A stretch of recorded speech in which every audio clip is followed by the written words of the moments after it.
Hello friends, welcome back to my channel. என்னோலகம் என் வீடு. இந்த வீடியோல வந்து ஒரு 5 யூஸ்ஃபுல்லான கிச்சன் டிப்ஸ் வந்து நான் கூட ஷேர் பண்ணிக்க போறேன். வாங்க வீடியோக்குள்ள போகலாம். First tip என்னன்னு பாத்தீங்கன்னா டிஃபன் பாக்ஸ்ல வந்து நம்ம குழம்போ இல்ல கிரேவியோ லஞ்ச்க்கு பேக் பண்ணி எடுத்துட்டு போறப்ப ஆயில் வந்து லீக் ஆகி வெளியில வரதுக்கு வந்து ரொம்பவே வாய்ப்பு இருக்கு. சோ அந்த மாதிரி வராம தடுக்கிறதுக்கு நம்ம என்ன பண்ணலாம்னு பாத்தீங்கன்னா உங்ககிட்ட கிளிங் ராப் இருந்ததுன்னா டிஃபன் பாக்ஸ்ல வந்து நீங்க குழம்பு ஊத்துனதுக்கு அப்புறமா மேல வந்து டிஃபன் பாக்ஸை சுத்தி வந்து இந்த கிளிங் ராப்பை வந்து மேல க்ளோஸ் பண்ணிடுங்க. க்ளோஸ் பண்ணிட்டு அதுக்கு அப்புறமா நீங்க மூடி எடுத்துட்டு போனீங்க அப்படின்னா ஆயில் வந்து லீக் ஆகி வெளியில வரதுக்கு வாய்ப்பே இல்லை. நீங்க ட்ரை பண்ணி பாருங்க. அதுக்கு அடுத்த டிப் என்னன்னு பார்த்தீங்கன்னா சப்பாத்தி இல்லைனா பூரிக்கு வந்து மாவு பிசைஞ்சதுக்கு அப்புறமா சின்ன சின்ன உருண்டைகளாக ஆக்குறதுக்கு வந்து நம்மளுக்கு ரொம்ப நேரம் எடுக்கும். அதுக்கு பதிலாக நம்ம என்ன பண்ணலான்னு பார்த்தீங்கன்னா ஒரே உருண்டையாக நீல வாக்கில் நம்ம உருட்டிட்டு ஒரு வாட்டி வந்து உலர்ந்த மாவில் ஒரு வாட்டி புரட்டி எடுத்துட்டு அதுக்கப்புறமா நீங்கள் கத்தி வச்சு இந்த மாதிரி கேப் விட்டு கட் பண்ணிவிட்டு நீங்கள் வந்து சப்பாத்தி இல்லைனா பூரி ரெடி பண்ணி பாருங்கள். நம்மளுக்கு சீக்கிரமாகவும் வேலை முடிஞ்சிடும். சப்பாத்தி பூரியெல்லாம் வந்து செம அளவில் இருக்கிற மாதிரியும் நம்மளுக்கு இருக்கும்.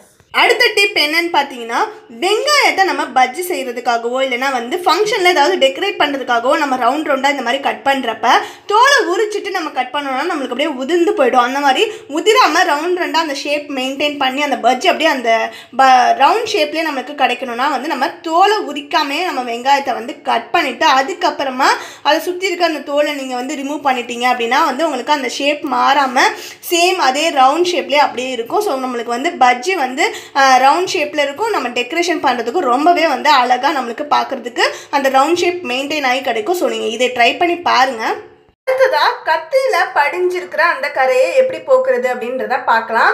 நம்ம லெமன் கட் பண்ணதுக்கப்புறம் அந்த சாரெல்லாம் எடுத்ததுக்கப்புறமா அந்த தோலை வேஸ்ட்டுன்னு சொல்லிட்டு தூக்கி போடுவோம். ஸோ அதை வந்து தூக்கி போடாமல் அதில் வந்து சால்ட் வந்து நான் தொட்டு அதை வச்சு இந்த கத்தி மேலே நான் தேய்ச்சிக்க போகிறேன்.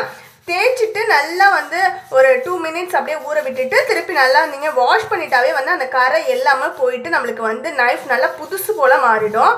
நீங்கள் ட்ரை பண்ணி பார்த்துட்டு இதோட கரை போணுதா இல்லையா அப்படின்றது எல்லாமே ரிசல்ட் எப்படி வந்தது அப்படின்றத நீங்கள் எனக்கு கமெண்ட் பாக்ஸில் கமெண்ட் பண்ணுங்கள்.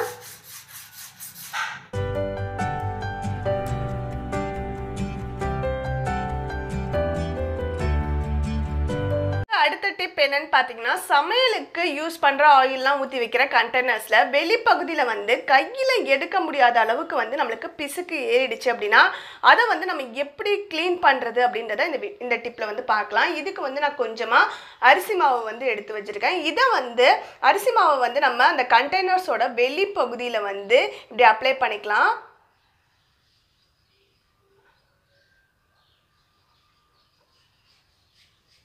அப்ளை பண்ணிவிட்டு ஒரு 1 மினிட் வந்து கையாலே வந்து இது மாதிரி தேய்ச்சி விட்டுக்கோங்க.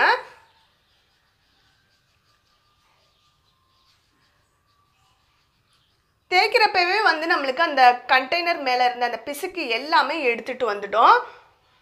அதுக்கப்புறமா வந்து ஒரு ட்ரை கிளாத் வச்சு இதை நல்லா அழுத்தி தொடச்சி எடுத்துட்டிங்க அப்படின்னா கண்டெய்னர் வந்து புதுசு போல் வந்து நம்மளுக்கு மாறிடும். அந்த பிசுக்கு எல்லாமே வந்து நல்லா போயிடும். ட்ரை கிளாத் வச்சு தொடச்சி எடுத்ததுக்கு அப்புறமா நீங்களே பாருங்கள் எவ்வளோ பளிச்சுனா இருக்குன்னு. இந்த பிசுக்கு எல்லாமே நல்லா ரிமூவ் ஆகிடுச்சு. கிளாஸ் கண்டெய்னரில் மட்டும் இல்லை ஸ்டெயின்லெஸ் ஸ்டீல் கண்டெய்னராக இருந்தால் கூட நீங்கள் வந்து இதே சேம் மெத்தடில் வந்து க்ளீன் பண்ணிக்கலாம். இந்த வீடியோவில் நான் ஷேர் பண்ண இந்த டிப்ஸ் எல்லாமே உங்களுக்கு யூஸ்ஃபுல்லாக இருந்திருக்கும் அப்படின்றத நம்புகிறேன். இந்த வீடியோ உங்களுக்கு பிடிச்சிருந்தால் லைக் பண்ணுங்கள், உங்கள் ஃப்ரெண்ட்ஸ் கூட ஷேர் பண்ணிக்கோங்க. இது மாதிரி இன்னும் நிறைய யூஸ்ஃபுல்லான இன்ஃபர்மேஷன்ஸ்லாம் அடுத்தடுத்து நம்மளோட சேனலில் வந்துகிட்டே இருக்க போது. ஸோ நம்மளோட சேனலை வந்து மறக்காமல் சப்ஸ்கிரைப் பண்ணிக்கோங்க. சப்ஸ்கிரைப் பட்டனுக்கு பக்கத்திலே இருக்கக்கூடிய பெல் பட்டனை கிளிக் பண்ணிக்கிட்டிங்கன்னா அடுத்தடுத்து நான் வீடியோஸ் அப்லோட் பண்ணுறப்போ உங்களுக்கு நோட்டிஃபிகேஷன் வரும். மிஸ் பண்ணாமல் நம்மளோட வீடியோஸ் எல்லாத்தையும் கண்டினியூஸாக பார்க்கலாம். இந்த வீடியோக்கு கீழே இந்த வீடியோ பற்றியும் உங்களுடைய கருத்துக்களை மறக்காமல் பதிவு செஞ்சுடுங்க. தேங்க்ஸ் ஃபார் வாட்சிங் மை வீடியோஸ் ஃப்ரெண்ட்ஸ்.